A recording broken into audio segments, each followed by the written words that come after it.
Welcome to Overcome Addictions Naturally. I'm Dr. David DeRose, a board-certified specialist in internal medicine and preventive medicine. I'm the president of Compass Health Consulting, but most importantly, I'm your host for today's show on helping you finally gain control over those troublesome addictions. You know, it seems like nobody is spared of some type of addictive tendency. Now, granted, as you're tuning in to this presentation, you might say, well, I don't really have any bad addictions. I don't think so, at least. But addictions come in so many shapes and flavors, if you will, that very few remain unscathed throughout their entire life. Sure, there's those conventional addictions that may first come to our minds, whether it's methamphetamine or cocaine, whether it's marijuana or tobacco. Alcohol and caffeine can be addictive substances as well. But it's not just substances that are on the list of addictive behaviors. It can involve gambling. It could be pornography. It could be a media addiction. Then there's workaholism. Are any of us really free from being totally unconcerned about any risk of addictive behaviors? Well, I probably don't really need to ask the question, because most of you listening to this presentation, viewing me talk about the subject, probably were somewhat engaged because you can relate on some level. Let's try to make this very practical. Some years ago, I was a physician working at a residential lifestyle change center. We help people with a whole host of diseases, from diabetes to heart disease to arthritic conditions. But we had a special program that was devoted to one of the most persistent addictions in American culture, and that is nicotine addiction.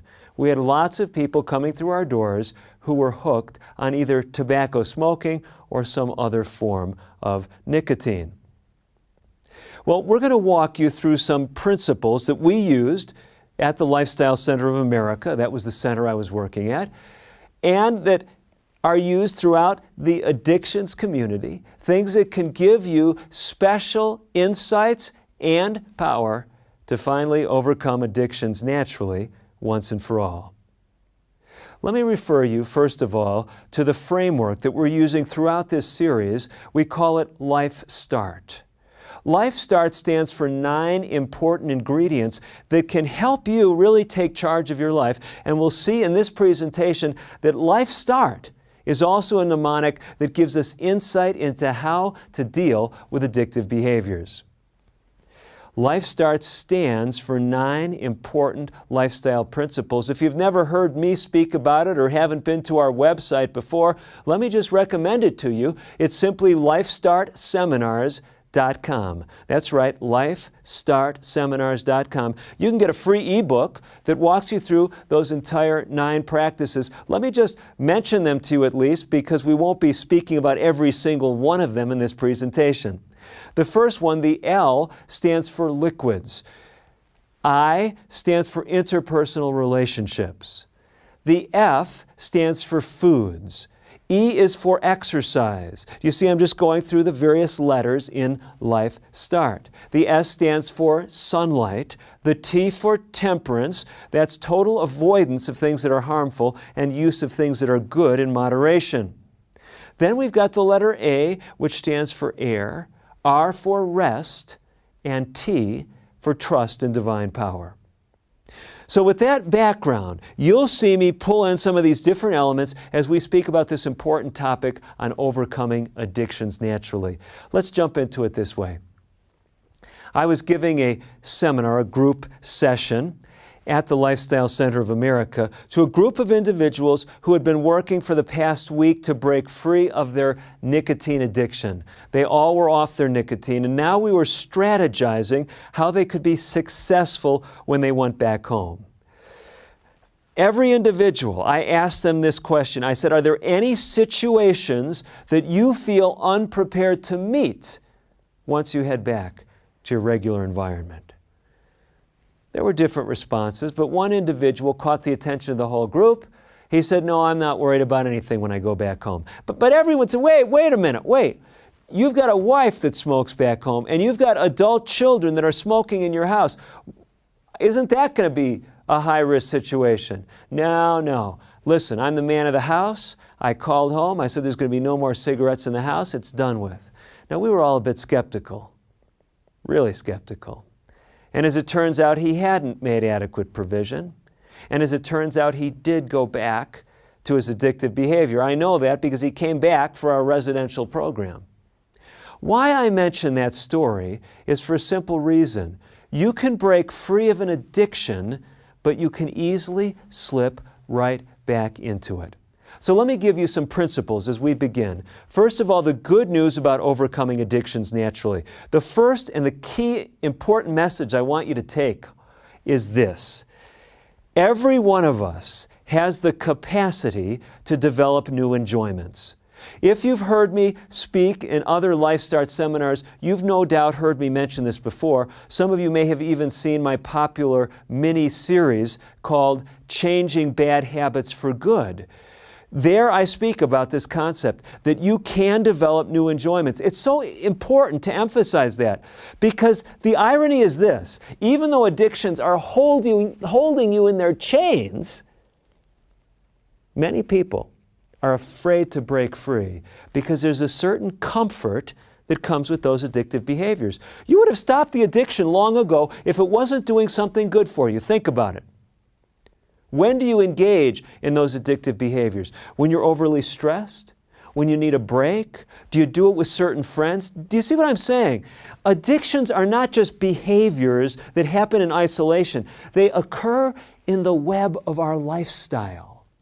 So the strategies that relate to overcoming addictions naturally relate to looking at our lifestyle comprehensively.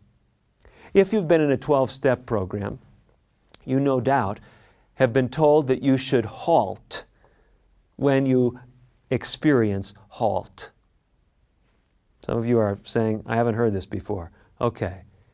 HALT is another mnemonic. H for hungry, A for angry, L for lonely, T for tired.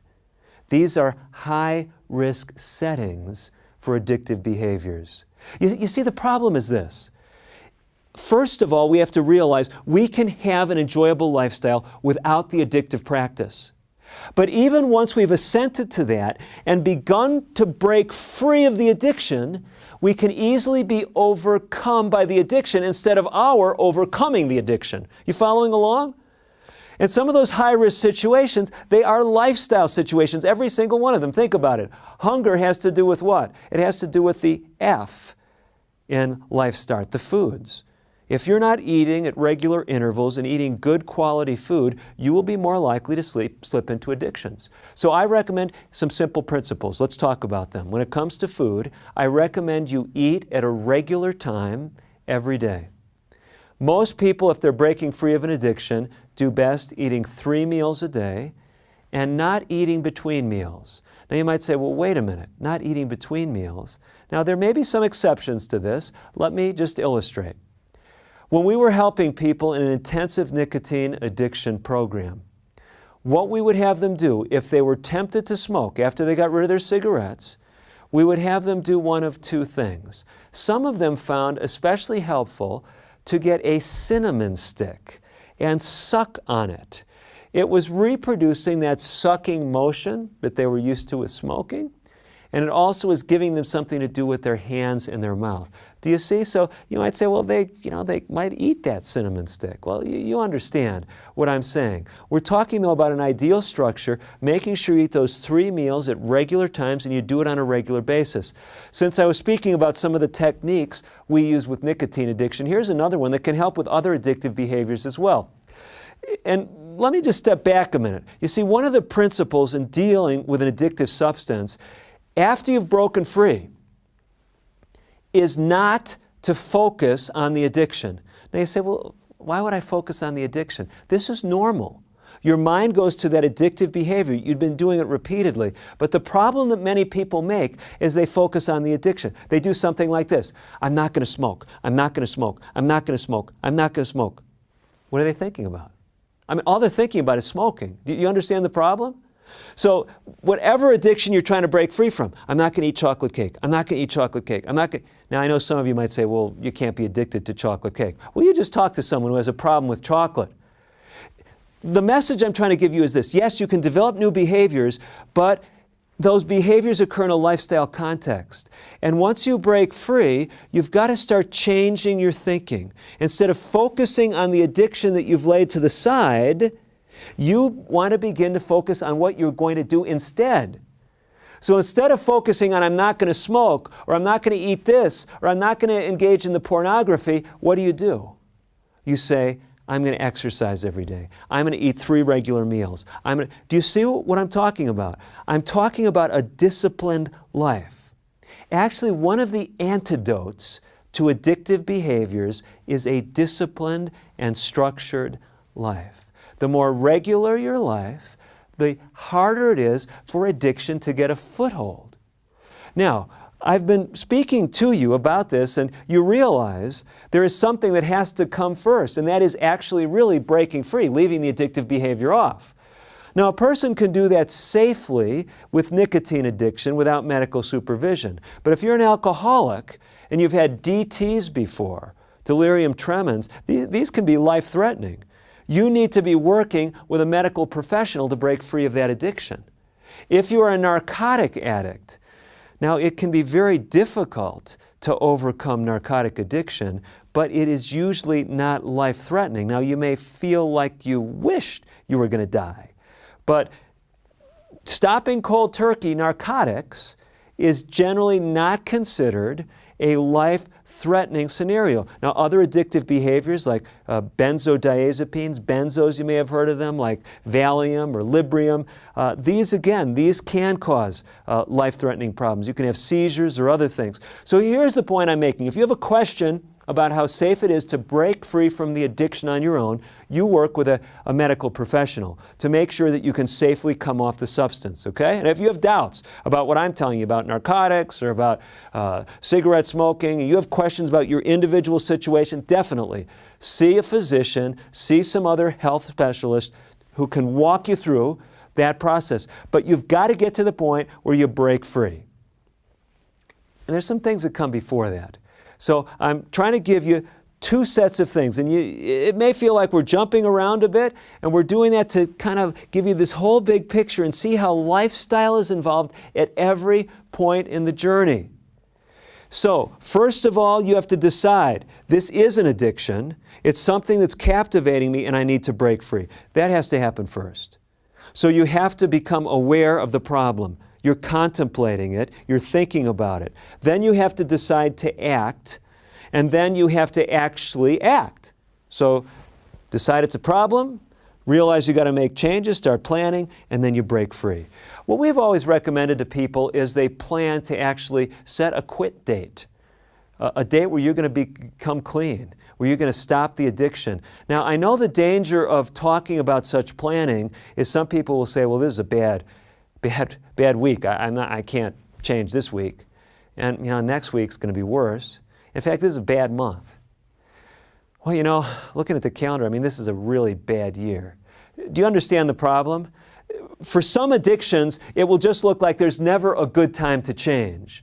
But the message is, there are some times better than others, but you don't want to just put this off indefinitely. If you say, I need to change, this is messing up my work performance, this is influencing my family life, you need to take the bull by the horns. And if you can't do it on your own, you need to get help. By the way, that's the second letter in LifeStart. It's interpersonal relationships. This is an area where it is often essential that you get help, whether it's professional help, whether it's a spiritual advisor in a church or faith community, whether it's a friend or confidant. You don't generally want to do this on your own. Now, if you've done it before on your own and you stayed meth-free for 5 years and you think you can handle it on your own, I'm not saying it's not possible, but remember, when we talk about these pharmacologic substances, you get some medical input first, okay? Because I want you to come through the initial detox, if you will, successfully. Now, once you're on that path and you're you've put the addictive behavior aside, now we start talking about those high-risk situations. And I want you to be mindful of them. So one of the things I'm telling you that can help you be successful in the midst of high-risk situations is having a disciplined life. Let's talk about another one of the LifeStart elements and show you how this works. Exercise. Exercise is a powerful aid in dealing with addictions. And here's how it works. First of all, exercise helps to balance the mind. If you get up in the morning and you're feeling kind of depressed, by the way, that's common with many addictive substances, that as you're coming off you may feel a bit depressed. Other addictive substances you can feel wired, you can feel on edge, you can't sleep. Either way, exercise tends to balance the emotional state. So it helps calm you down if you're too high. It helps boost you up if you're too low. Do you see how that works? With that in mind, make exercise a regular part of your day. I recommend considering doing it the first thing in the morning. Because first thing in the morning, most people have a routine that's actually part of what's been perpetuating your addiction. And that brings us right to the L in LifeStart. That's the liquids element. There's a liquid that many Americans consume first thing in the morning that is actually making it more difficult to change behaviors. You got it, caffeine. Caffeine is not only a stimulant, it actually facilitates bad habit pathways in the brain. That's right. Bad habits are actually pathways in your brain.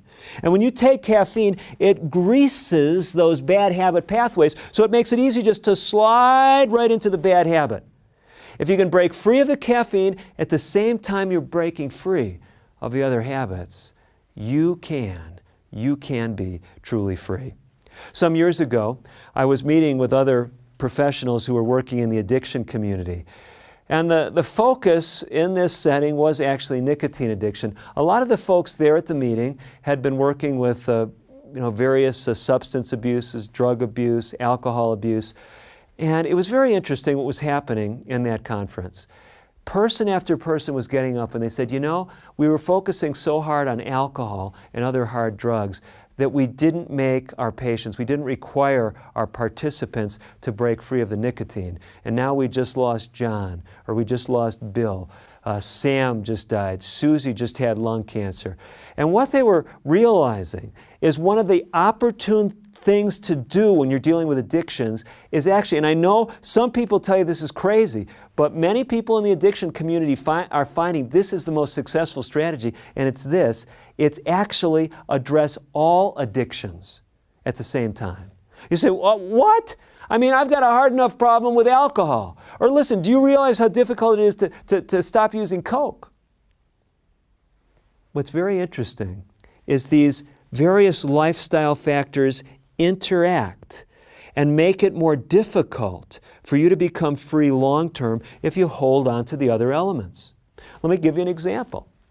Patient of mine, cigarette smoker, broke free from the nicotine, and then like a year or two later, he was in a party situation, had a little bit to drink, quote, a little bit, I don't know how much that was, and someone comes by and they offer him a cigarette. Now here's what goes through his somewhat less than optimally functioning frontal lobe, because you realize that just a little alcohol works on the front part of your brain, affecting your wisdom, your judgment, and your foresight. And as they offer him that cigarette, he thinks to himself, well, I can have a cigarette.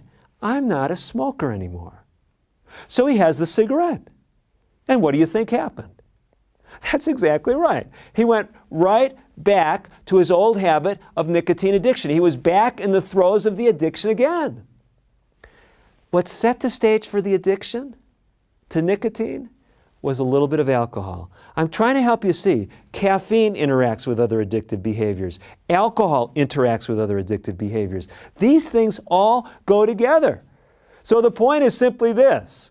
Look at LifeStart. Look at the mnemonic. If you've not seen it before, you can get our free ebook on LifeStart, on this paradigm for making lifestyle changes. It's free and it's on our website. Simply go to LifeStart LifeStartSeminars.com, LifeStartSeminars.com. You can also get a study guide that goes along with this presentation, and there are other great resources there, as well as a network of people. I've been talking about interpersonal relationships. There are people that are investing their time and other people helping them to change their lifestyle. There may be someone available in your area or someone available by phone or over the internet. So go to LifeStartSeminars.com and take advantage of those resources.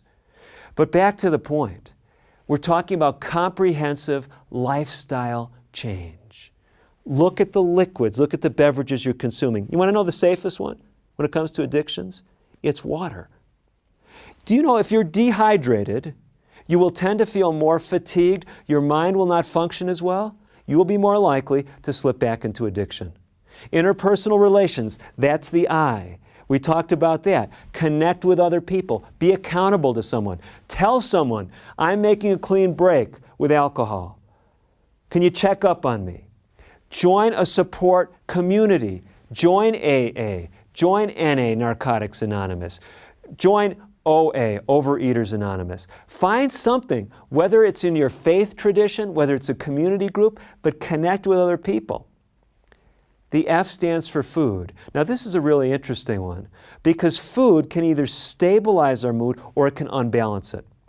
What the research indicates, and you may have seen me speak on this topic in other presentations, perhaps you've seen my series, The Brain Health Revolution. I speak about it there, for example. The best diet to optimize neurotransmitter levels in your brain that can help you with stress and anxiety and low mood, can boost your mood if necessary, is a plant-based diet that is high in complex carbohydrates. What that means in plain English is you're going to be eating more things like carrots and potatoes. You're going to be eating more beans. You're going to be eating more fruits, more vegetables. You get the picture? The foods that are less desirable for brain health are the animal products. So when you think about a disciplined life, did you hear me talk about that? Maybe in the morning you exercise. Instead of drinking the caffeine first thing in the morning, you thought I forgot about that, didn't you? What are you supposed to do instead of the caffeine? Instead of the caffeine, you exercise in the morning. You get the picture? That helps you wake up. It helps to balance the mood. If you're too high, it brings you down. You remember that. So exercise in the morning. You drink liquids. You drink lots of water. You eat good foods, those high complex carbohydrate plant products. How is this sounding to you? Dr. DeRose, you say this sounds ridiculous. This doesn't sound like anything I've done before. Let me tell you something. There is nothing immediately that is likely to fill the void completely that your addictive behavior was taking in your life. You understand what I'm saying? I mean, let's just face it. I've used this analogy before with my patients who are dealing with addictions. I tell them, you know, an addictive behavior is like an abusive relationship. And many of you know the history of abuse in relationships. The person being abused often feels trapped in the relationship. They feel they can't live without the person who's abusing them. And that's the same with addictive behaviors. People say, well, how could I ever live without X, Y, or Z? But it's killing me. You need to break free. You need to break free. You know, that last T in the LifeStart mnemonic is for trust in divine power. Now, you know, this doesn't come all that easy to me to talk about it, at least historically, if you look at my history, because as a young man, I was an agnostic. I didn't want anything to do with any higher power, any God. I doubted that there even was such a thing. But both as a physician and as a human being, I found that there really is a loving God who wants to help us with addictive behaviors. Now, you may not relate at that level, but if you do, let me just tell you this, because this question always comes up. My patients say to me, Dr. DeRose, how long is it going to take me to develop this new lifestyle, to develop these new enjoyments? I've broken free of this addiction, but I'm still longing for the addictive behavior. I'm still dreaming about it. Well, the interesting thing is the duration of time to develop a new lifestyle varies from person to person. And what I've seen in my experience as a physician is individuals who break free because of a spiritual conviction have the shortest trajectory from breaking free to developing a new lifestyle. I've seen it happen to them in a day. They say, you know, the Creator told me I needed to stop this, and so I stopped this behavior, and I just didn't want anything to do with it anymore. You say, wow, it'd be great if I had that experience. Other people, it's a more difficult process, but if there's that spiritual dimension, let me put it this way to you.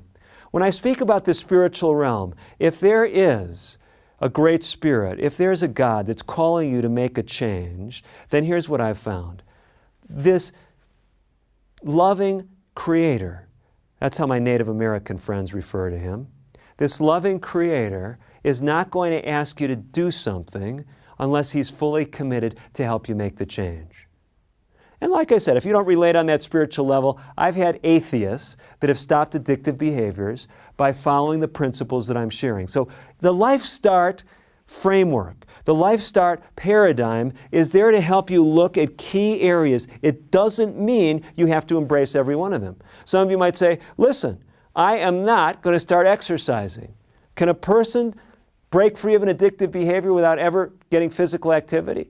They can, but it's harder. It's harder. Let me share with you one other very important element of this LifeStart framework. And it goes back to the interpersonal relations. You know, not all interpersonal relationships are actually helpful. And this is part of the key in breaking free of addictions.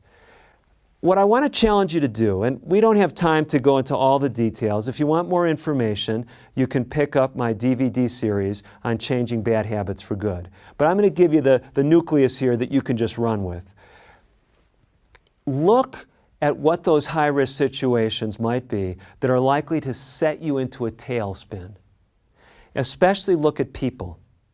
There are some people that you are going to need to avoid now that you've developed a new lifestyle, now that you've broken free from that addictive behavior. You may not be able to go out with your old drinking buddies.